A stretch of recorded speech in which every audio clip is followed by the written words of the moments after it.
ওদেরকে বাইরে চাকরি বাকরি করতে হবে তাহলে দেশ উন্নত হবে, এটা মিথ্যা কথা, ডাহা মিথ্যা কথা। বাংলাদেশের 16 কোটি মানুষের 9 কোটি নারী যদি রাস্তায় কাজ করে আজীবন, তো জাতির জানা উপকার করতে পারে। একজন মেয়ে ঘরে বসে একটা সন্তানকে সালাহুদ্দিন আইয়ুবী, ওমর ফারুক বানিয়ে দিতে পারলে ওই 9 কোটি নারী 24 ঘন্টা রাস্তায় কাজ করলে যা উপকার করতে পারবে, এক সালাহুদ্দিন আইয়ুবী তার চেয়ে বেশি উপকার করতে পারবে। অতএব নারীদের গুরুত্ব কোথায় সেটা আপনাকে বুঝতে হবে। ইহুদি খ্রিস্টানরা জানে যে নারীদেরকে ঘর থেকে বের করে নিলে সমাজ নষ্ট হয়ে যাবে। কেমনে সমাজ নষ্ট হবে? নারী যখন ঘর থেকে বেরিয়ে গেল, ডাক্তার সকাল 8টায় বের হয়, 5টায় ফিরে, স্বামী বিদেশে প্রবাসী কাজ করে, স্বামী এক জায়গায় মা এক জায়গায়, সন্তান মানুষ হয় চাকরের হাতে, চাকরানির হাতে। ওই সন্তান কি সৎ হবে? ওই সন্তান কি ভালো হবে? হতে পারে না, অসম্ভব। ওই মায়ের চাকরি তো 2 টাকা কামানো নয়, ওই মায়ের চাকরি হচ্ছে আল্লাহর পক্ষ থেকে দেওয়া চাকরি, সবচেয়ে কঠিন চাকরি। পারমাণবিক বোম বানানো অত কঠিন নয়, চন্দ্র মঙ্গল গ্রহে যাওয়া অত কঠিন নয়, যত কঠিন একটা ছোট্ট বাচ্চাকে সৎ মানুষ রূপে গড়ে তোলা। জন্ম দিতে পারলে মা হওয়া যায় না, পাগলিও জন্ম দিতে পারে।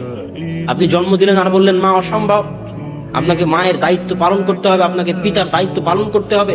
না পালন করলে জবাব কিয়ামতের মাঠে আপনাকে দিতে হবে।